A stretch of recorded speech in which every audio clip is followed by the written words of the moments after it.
You are joining Making a Difference with Melissa Clark, a new show that shares the compelling stories and voices of well-known and everyday people who change the world in big and small ways. Enjoy our guests, call in, or just listen to be inspired. For this show was made with you in mind. Please join us every Saturday at 2 p.m. Eastern Standard Time with our special guests. And you can listen to our recast at www.melissaclarkshow.com.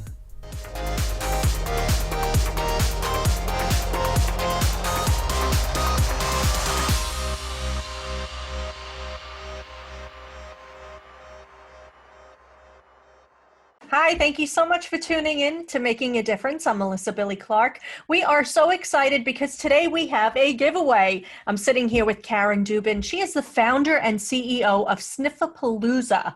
I know you guys have heard of that. It's an international event-based organization for fragrance enthusiasts, and we will be discussing how to win a bottle of OD.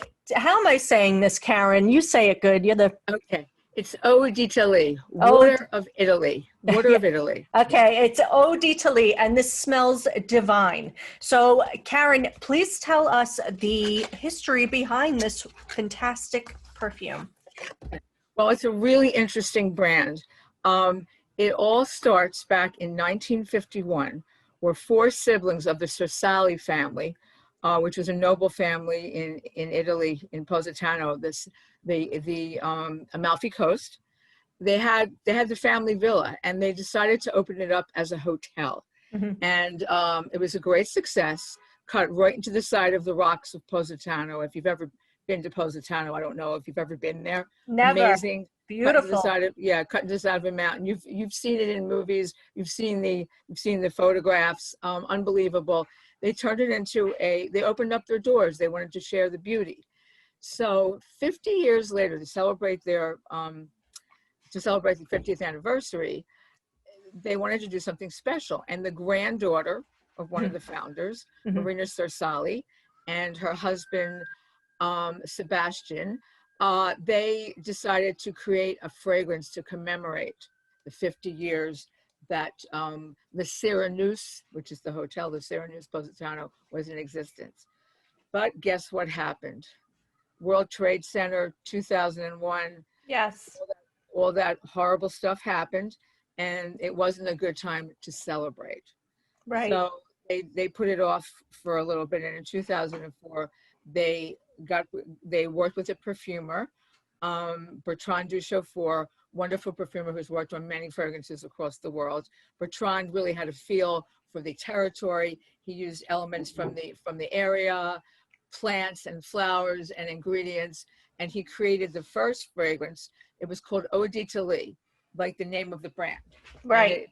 And it smelled, it was great. It was a citrus, because they wanted to evoke what you smell when you come to Positano and when you stay at the hotel overlooking the cliffs and the water and the sea. They wanted to evoke that fragrance that you get. And it has, really interesting, it has black currant bud, and it has incense and citrus. That was the very first one, the green one, not Mm-hmm. this one. Each one has their own color. Oh, okay. How many are there, Karen? There are now 11. Oh, wow. The first one was such a success because they didn't know. They just wanted to do it as a wonderful, passionate thing. Mm-hmm. But it immediately became incredibly popular. And it was David Bowie's signature fragrance for the last 12 years of his life. A lot of people found the fragrance when they stayed at the hotel. It was the only place you could get it. And so it became like this wonderful secret, this wonderful multisensory secret. And, it was just wonderful. So they grew and grew, and they created more fragrances. Mm-hmm. Bertrand worked on 6 for them, and they now have other perfumers. I like the fact they use a lot of women perfumers. This one has a female perfumer, which I really like that.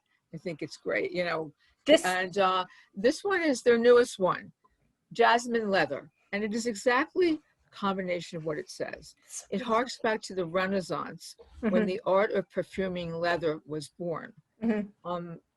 People wore leather gloves back then, and the tanning process used a lot of chemicals that didn't smell good.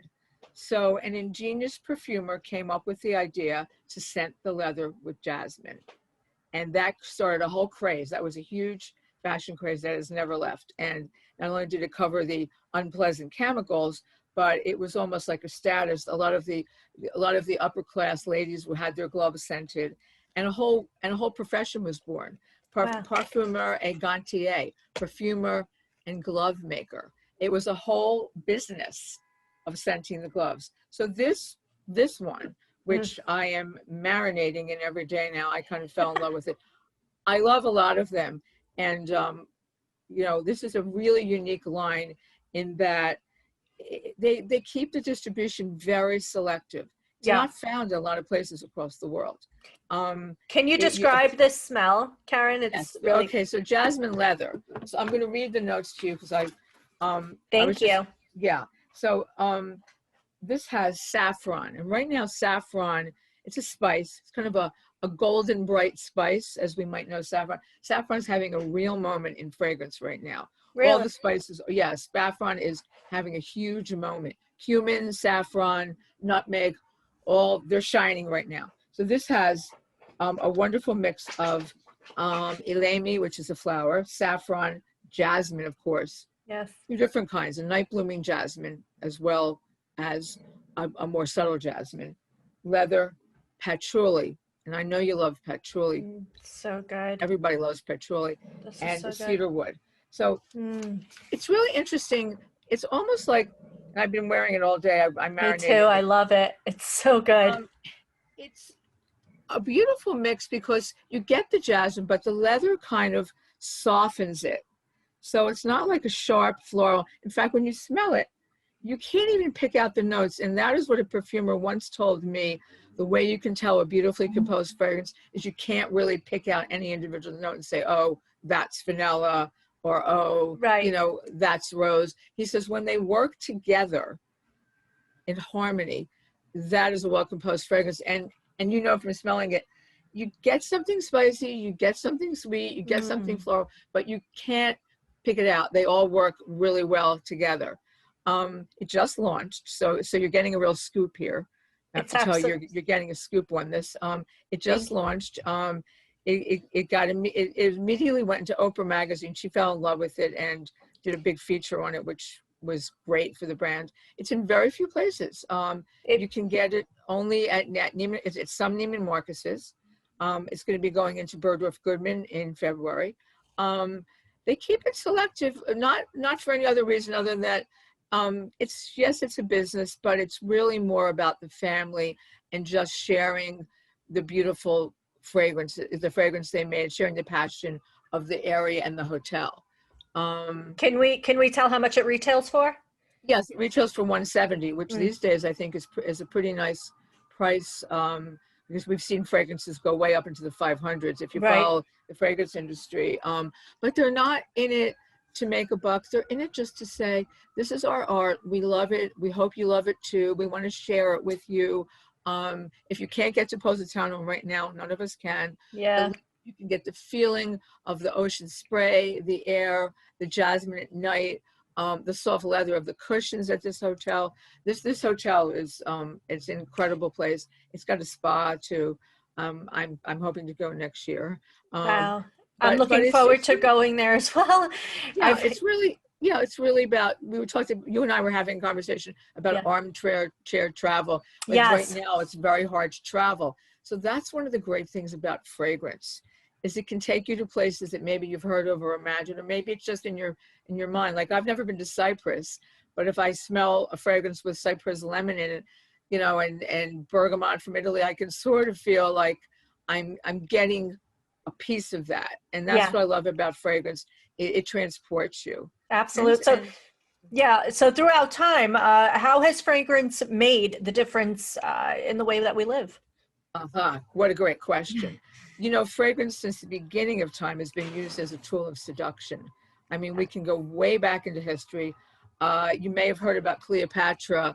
She famously scented the sails on her barge so that when Mark Antony came aboard to visit her, he would be seduced. And as he was boarding and walking up the plank, she had already had the sales blowing in the wind. They were sent in. She had her own perfumer, her own perfume lab.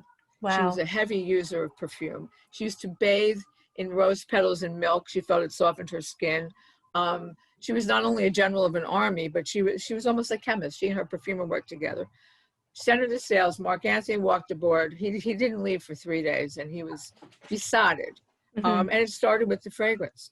Cleopatra, when she needed to fortify her army, she wrapped herself in a carpet she had scented with vanilla, tonka bean, bergamot, patchouli, and incense, had herself delivered to Julius Caesar, and then she unraveled. Interesting. And guess what? She got her army. Interesting. It's you know, a lot of people, it's been used for attraction. It's used for security. I know that it makes me feel finished and polished. I don't leave my house unless I'm wearing something, and if I forget, I have all these samples are in my handbag anyway. Do you recommend, sorry, for me? Do you recommend switching perfumes a couple of days out of the week? I do. I personally do. I call it fragrance wardrobing. Some people love to have a signature fragrance, and that's a beautiful thing. Yeah. You walk into a room and somebody knows it's you because they're used to your fragrance. You know, they say babies can tell their mothers by their scent. Yes. Yeah, I've had many signature fragrances over the years. I own over 150 fragrances, so I guess you can't really go by me. But fragrance wardrobe has been around for a while now. You wear it for the occasion, for the weather. If you have a business meeting, you're going to wear something maybe clean and citrusy. If you're going out, you may wear something more sensual, woody, patchouli, or spicy. If you're going on a plane, you want to keep it mild. For the weather, I have certain ones that I wear for the weather. Like if it's raining, I have certain ones that I know do really well in humid weather. Yeah. I have the condition called synesthesia, where I can smell something and get images and colors. So I'll be in the shower in the morning and I'll feel like purple, and I'll go to what I feel is a purple fragrance. People do it for if they're going out, if they're just going to be in the park, if they're with their children. Some people have certain times of the year they like to wear certain things. You can have fun with it. There's no rules anymore. It's not just for Saturday night. Yeah. You can wear a seductive fragrance during the day and a clean, sporty one at night. There's no rules. It's really up to you. Now, how much are you supposed to wear? Because some women overdo it, and men. I think what happens, interestingly enough, as you get used to your fragrance, I think you lose the ability to smell it on yourself so much. So I can always tell when I'm in the subway train, well, me going in the subway, that woman's wearing Angel. Oh, that man's wearing Draco Noir. Like for me, I can smell stuff really easily. I think people don't realize, really just a couple spritzes. I do my wrists and my neck. One spritz in each? Yeah, one spritz each wrist. I also do my top of my hands too, because I like to smell it during the day. Yeah. I saw in the summer, I'll do my ankles and behind my knees because the heat rises and it makes the fragrance come up and you can smell it. Somebody told me that she does it right by her eyebrow, because when people used to lean in to hug, we can't hug right now. She wanted them to get the whiff. So she does it like right here. Right. And then when somebody comes in to hug you, they get your fragrance. Some people do in their cleavage. Any place where heat is going to maybe make it come out more is a good way to do it. You don't need a lot. The old adage about spray and walk through the mist, that doesn't really put enough on you. I mean, you know, if you don't want anyone at all, that's a good way to do it. But you don't want to overdo it. A few spritzes is it. And maybe later in the day, if you're going to go out later in the day, you might want to refresh. But yeah, you don't need a lot. You know, it's really meant for someone close to smell, really. Sure. Yeah. And this is to die for. I really love this very much. Yeah. It's a beautiful, it's musky and soft. There's nothing sharp about it. There's nothing perfumey about it. And as you wear it more, and you'll see as it dries down on your skin, you're going to fall even more in love. It evolves very nicely. And then what's left at the end, you have your top notes, which you're smelling in the beginning. Yeah. About 20 minutes in, you get to the heart. And then the bottom notes or the base is what's that kind of veil that's left on your skin at the end of the day. That's the bottom. And they composed it really beautifully. And you know what? It smells to me like exotic. Like, This is unisex? oh yes. Yeah, Oh, this is wonderful. So my Yeah. question to you, Karen, is has fragrance taken on new relevance during the pandemic? Oh, absolutely. I've watched it. I've been watching the market. It's part of what I love to do. It has. Fragrance sales have zoomed. I think the fact that, and that's no pun on Zoom, by the way. Fragrance sales have gone through the roof. I think people are looking for something to grab onto, to feel comfortable with. Sending your space, at least you're making it yours, you're making it personal. Candle sales are through the roof right now. I noticed fragrance sales, yeah, people are trying new things, they're being braver with it. The best way to try things is to get as many samples as you can and just smell as many things as you can. And that's how you figure out what you like. But yeah, it's been doing great. I've been doing, with Sniffapalooza, I've done a series of virtual master classes where we explore different fragrance lines, and they've been selling out in like 20 minutes. I had no idea. I thought, I'd get a few people. Yeah. They want something that they can feel and smell and that they can feel as theirs. And that fragrance smells different on everybody. So when you put it on, it's going to smell different than me, but they want things that they can feel comforted by, and fragrance seems to be working like that right now. I talk to a lot of people all the time in the industry, and everyone's really happy about it since they can't sell in a store. I mean, they can, but sales are down in stores right now. I did visit Bergdorf Goodman, Saks Fifth Avenue, Bloomingdale's this weekend. Was surprised at how many people I actually did see. Customers were there. Right. But there's a lot of new niche lines. This is a niche line, meaning that it's small in distribution, not in a lot of doors. The type of ingredients they use are harder and rarer. Like the Jasmine in this is very rare. It's going to smell. It's going to smell a certain way. They don't do any there's hardly any advertising for it. I mean, it's really about the art of it, and they hope people will appreciate the art of it. But now fragrance right now is more important than ever. Sure. It's going to get us through this pandemic. So your space is going to smell great, and you are. Yeah, thank you. I already do. I love it so much. Where can people find, are you on Sniffapalooza? Is that on Instagram? Sniffapalooza, yeah, we're Sniffapalooza.com. We're on Instagram and Facebook. We are worldwide.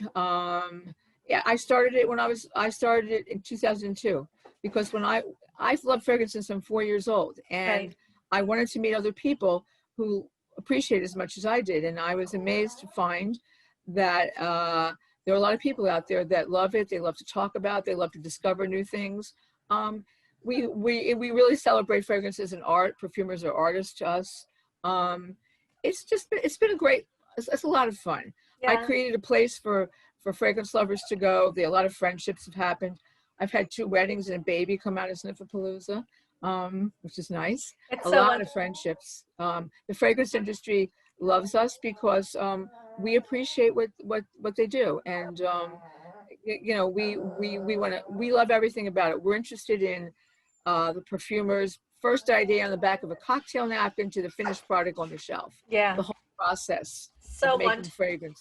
So wonderful. Karen, thank you so much. So thank you. So for the listeners to be eligible to get a bottle of this, we have a question for you. The question is, and that's my puppy dog. So in order to be eligible, we have a question for you. And the question is, Jasmine leather is a beautiful nod to a specific time in Italian history. What era and why was it in vogue?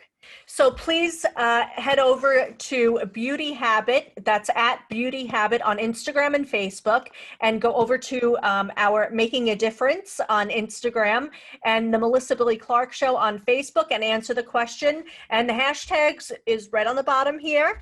So check it out, and good luck. And Karen, thank you so much for your expertise and the history behind the perfume. Thank you so much. Sure, no problem. That's great. Thank you very much. It was lovely to talk to you. Thank you, Karen. Yeah. Okay. A vegan product, make your vegan claim official with the only accredited vegan trademark in the world. Visit www.beveg.com. That's www.beveg.com to apply now. Making a Difference is sponsored by Preferred Health Magazine. Please visit www.preferredhealthmagazine.com today and subscribe.